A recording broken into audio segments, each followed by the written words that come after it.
عمران صاحب بڑا زبردست آپ ماحول یقیناً وہاں پر انجوائے کرنے جا رہے ہیں اگلے چند دنوں میں. آئی ہوپ کہ یہ اچھا پرامن سارا معاملات ہوں اور پاکستان کے لیے اس میں سے خیر ہی خیر نکلے. لیکن جو آج آپ کا سفر رہا، جس طرح سے جلسے جلوس، ریلیاں راستوں میں بھی آپ دیکھتے گئے ہوں گے، اور اسلام آباد کا ماحول بھی جو آپ نے وہاں پہنچ کر دیکھا، کیا آپ نے فیل لیا ہے اس وقت ملک میں اس وقت امن کی فضا ہے، کوئی چینج کی ہوا ہے؟ کیا کہتی ہیں اسلام آباد کی فضائیں؟ بسم اللہ الرحمن الرحیم. سمینا، سب سے پہلے تو یہ بات کہ اسلام آباد میں آپ کو پتہ پی ٹی آئی کا جو کراؤڈ ہے وہ بنیادی طور پہ فیسٹیوٹی والا کراؤڈ ہے. تو آج جو آپ نے اپنے انٹرو میں یہ کہا نا کہ جی یہ پاکستان کی تاریخ کا سب سے بڑا جلسہ ہوگا، عمران خان صاحب سمجھتے ہیں، تو میں آپ کو تاریخ کے سب سے بڑے جلسے کی کوئی حقیقت بتا دوں. میں وہاں خود ابھی موجود تھا، وہیں سے آیا ہوں. گزارش یہ ہے کہ وہاں پہ ٹوٹل جو ایریا ہے وہ 500 میٹر کے قریب لمبا اور 200 میٹر کے قریب چوڑائی میں ہے. ٹوٹل جو جلسہ گاہ انہوں نے کارڈن کیا جو ایریا. اب اس میں 5000 کرسیاں لگائی گئی ہیں شرکا کے لیے، 500 خواتین کے لیے الگ ہے، اور 600 کے قریب صوفہ سیٹس ہیں. تو آپ اس میں حساب لگا دیں کہ آپ کو اندازہ ہو جائے گا کہ اگر وہاں اس پورے ایریا میں جو جلسے کے لیے مخصوص کیا گیا پریڈ گراؤنڈ میں، اگر تل دھرنے کو بھی جگہ نہ رہے تو وہاں میکسیمم 10,000 بندہ آ سکتا ہے. اس سے زیادہ بندہ وہاں آ ہی نہیں سکتا. اس لیے یہ کہنا کہ یہ پاکستان کی تاریخ کا سب سے بڑا جلسہ ہوگا، یہ ممکن نہیں ہے. عمران خان صاحب اپنی تاریخ میں جو سب سے بڑا جلسہ کر چکے ہیں وہ مینار پاکستان والا جلسہ تھا، لاہور والا، جس سے انہیں سارا ماشاءاللہ یہ سیاسی ہوا تھا. دوسری یہ بات یہ ہے کہ کراؤڈ اس میں کوئی شک نہیں کہ چارجڈ ہے دونوں طرف سے. جب میں موٹر وے سے آ رہا تھا، میں کیونکہ موٹر وے پہ سفر کر کے آیا ہوں اسلام آباد میں، تو موٹر وے پہ اس طرح تھا جتنے وہاں پہ ایریاز ہیں وہاں پہ یہ حالت تھی کہ جیسے کوئی میلہ ہو. کہیں پہ بھی کسی ریسٹورانٹ میں بیٹھنے کی جگہ نہیں تھی. لوگ مختلف ٹولیوں کی شکلوں میں، بسوں کی شکل میں، گاڑیوں پہ اپنی، وہ اتنا ہی وہاں دنیا تھی. اور آپ دیکھیں پی ٹی آئی کے لوگ الگ اپنے اس میں آ رہے تھے، مسلم لیگ نون کے وہ لوگ جو ریلی میں ساتھ نہیں ہے، جو اسلام آباد آ کے ملنا چاہتے ہیں، وہ الگ تھے.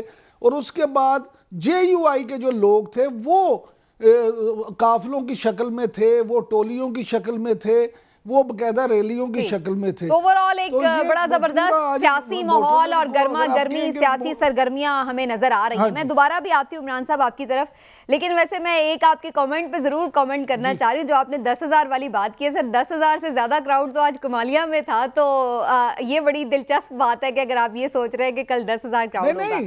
لیکن جو آپ کے اسپیس کی بات کر رہے ہیں، میں نے یہ نہیں کہا کہ 10,000 ہوگا، سن لیں، میں نے سپیس کی بات کی. اب اگر اس کے بعد پورا اسلام آباد بڑھ جائے تو اس میں تو نہیں کچھ کر سکتا. چلے ٹھیک ہے، یعنی آپ نے کہا کہ سپیس انہوں نے بڑی لیمیٹڈ رکھی ہے، لیکن ویسے اگر کراؤڈ زیادہ ہو تو ظاہر ہے وہ دور دور تک جلسہ گاہ سے باہر بھی ہمیں نظر آ جاتا ہے. رائٹ ہلالی صاحب، آپ کیا ایکسپیکٹ کر رہے ہیں سر؟ جو یہ ساری سیاسی گرما گرمی ہے، اب یہ جلسے جلوس اور ریلیوں کے ایک راؤنڈ میں داخل ہو چکی ہے، اور عام طور پر لوگ یہی کہتے ہیں کہ جلسے جلوس ریلیاں عمران خان صاحب بہت اچھی کرتے ہیں. ویسے یہ الگ بات ہے کہ انہوں نے سب کو کنٹینر پر سوار کر دیا، وہ لوگ جو ان کے کنٹینر پر تنقید کرتے تھے. لیکن کل کے جلسے سے آپ کی کیا ایکسپیکٹیشن ہے؟ یہ کیا گیم چینجر ثابت ہو سکتا ہے ہلالی صاحب؟ سمینا، یہ ایک آخری جلسہ ہے ووٹ کے پہلے، تو میرے خیال میں یہ اس لحاظ سے سگنیفیکنٹ ہے. یہ عمران ایک لحاظ سے بالکل صحیح کہہ رہے ہیں کہ چھوٹا سا جلسہ گاہ ہے، 10,000 15,000 لوگ آئیں گے، مگر اسلام آباد کے جو جلسے ہوتے ہیں وہ ادھر تک جاتے ہیں جدھر ساؤنڈ سسٹم جاتا ہے. ان ادر ورڈز جدھر ساؤنڈ سسٹم جاتا ہے وہ تو میلوں تک جا سکتا ہے اور ہر سیکٹر میں جا سکتا ہے. مگر پتہ نہیں ان کا کیا ارینجمنٹ ہے، میں تو ادھر نہیں ہوں.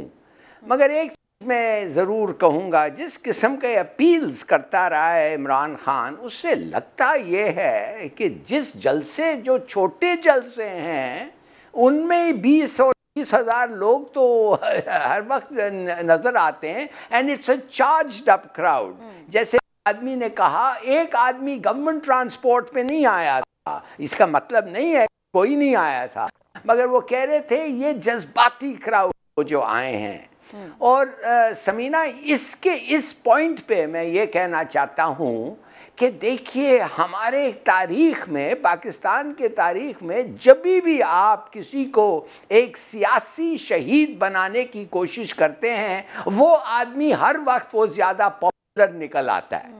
हमारे भुट्टो के साथ ये हुआ था, नवाज शरीफ खुद तकरीर दे के जब निकला गुलाम इसाक खान के डिसमिसल के बाद, वो खुद एक लिहाज से ही बिकेम मोर पॉपुलर।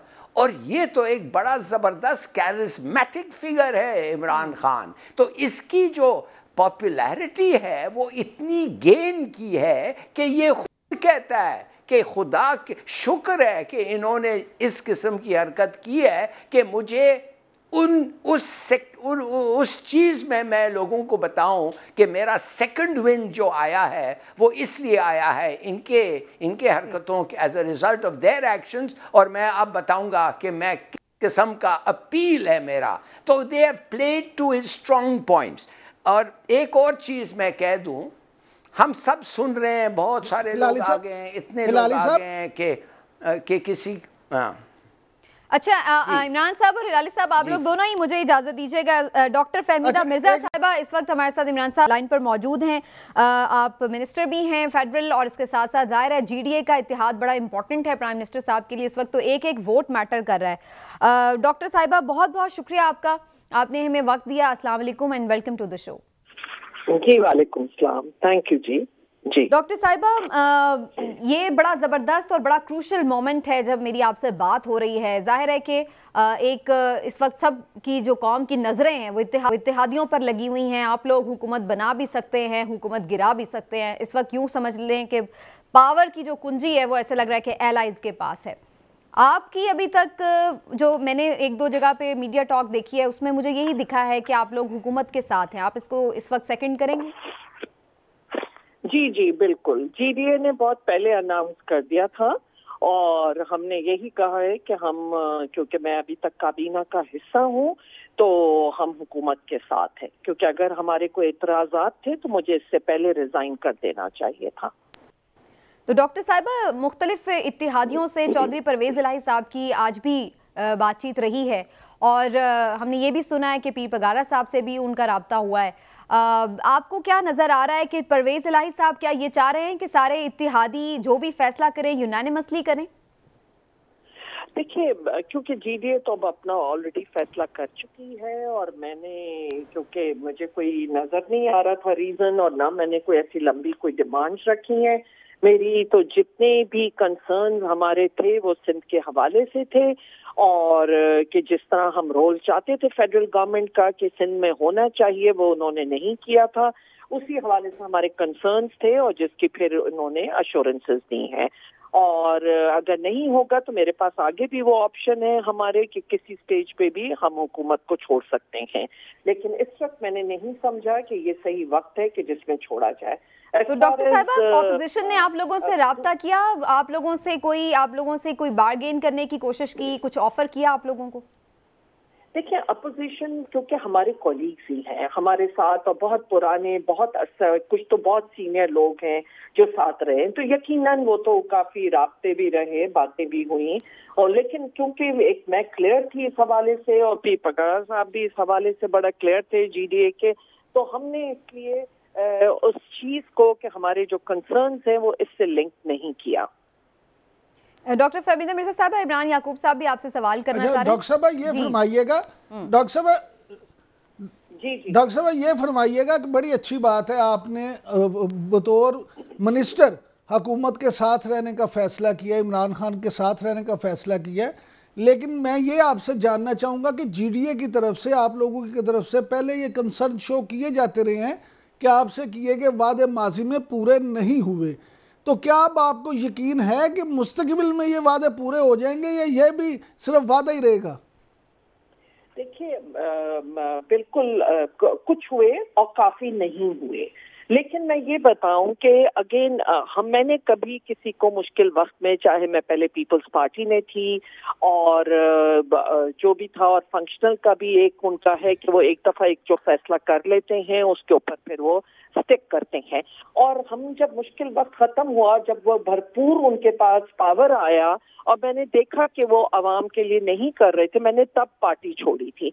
और आज भी ये है कि ये मुश्किल जो जिस तरह का आया, मैंने मुल्क के भी हवाले से, क्योंकि सिर्फ मेरी जात की बात नहीं है, मैंने मुल्क के हवाले से जिस किस्म के चैलेंजेस इस वक्त हैं, क्या आंखें हमारी बंद हैं, क्या अफगानिस्तान में जो सूरत हाल है, आपको पता है कि अभी कुछ अर्सा पहले एक मिसाइल इंडिया से यहाँ गिरा है, क्या वो हम आंखें बंद कर लें उस हवाले से।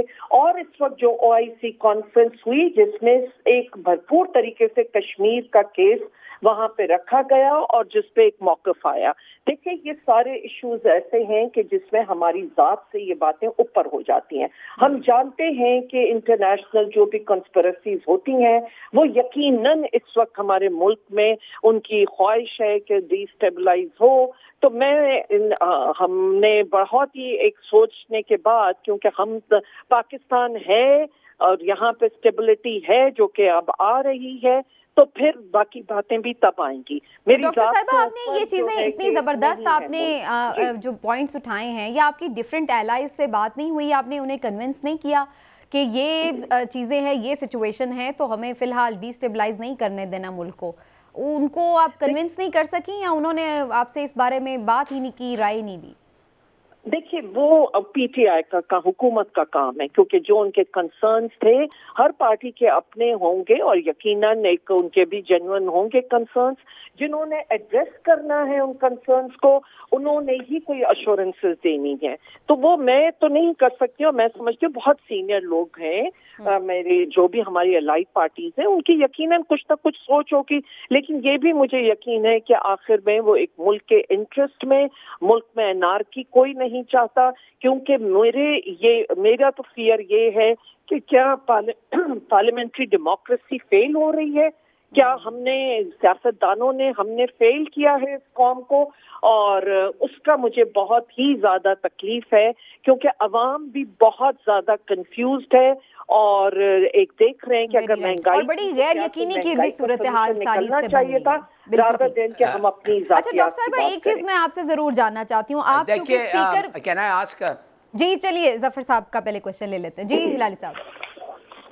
जी जफर साहब, मैं आपसे ये पूछना चाहता हूँ कि मैंने आपका डेमोन्स्ट्रेशन देखा, वो डेमोन्स्ट्रेशन नहीं जो आपने पब्लिक मीटिंग एड्रेस किया, और जोश और वलवला जो लोगों में था ये ज़बरदस्त था बदीन में, जो आपने खुद एड्रेस किया, जो आपकी कंस्टिट्यूंसी है। मैं ये जानना चाहता हूँ कि आपको तो बड़ा अच्छा रिसेप्शन मिलता है, मैं क्यों ये PPP कितने 15 साल से सिंध में काबू करके रखा हुआ है, उसका परफॉर्मेंस इज टेरेबल, मगर फिर भी लगता है ऐसा है कि उन्होंने हिप्नोटाइज किया हुआ है आपके अवाम को, कि क्या वजह है कि सिर्फ आप और चंद लोग सीट्स जीतते हैं और दूसरों पे कोई इम्पैक्ट ही नहीं होता है?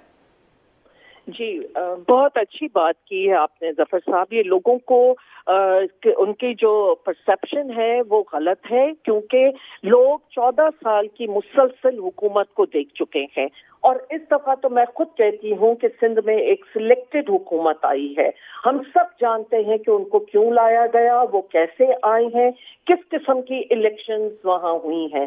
देखिए, जो आपने वलवला और जोश देखा, मैं यकीन मानिए कि जिस तरह वो वॉलंटियरली लोग आते हैं, जब लोग एक पीपल्स पार्टी का रोमांस होता था अवाम के साथ, और उस रोमांस से लोग अपनी मदद आपसे निकलते थे, चाहे कितने गरीब हों। वो चीज अब आपको उनके जलसों में नजर नहीं आती। उनके जलसे डिस्ट्रिक्ट के पैसों पे, नेशनल एक्सचेकर पे होते हैं। ये करोड़ों रुपए खर्च करके अभी लॉन्ग मार्च करके आए हैं। तो देखिए, सिलेक्टेड हुकूमत थी। मेरी वही है कि इलेक्शन कमीशन से भी इस हवाले से है कि कोई एक ट्रांसपेरेंट मैकेनिज्म, ये उनकी जिम्मेदारी है। आर्टिकल 218 का क्लॉज 3 कहता है कि उनको इंश्योर करना है कि कैसे फेयर एंड फ्री इलेक्शंस होगा, कैसे ट्रांसपेरेंट होगा।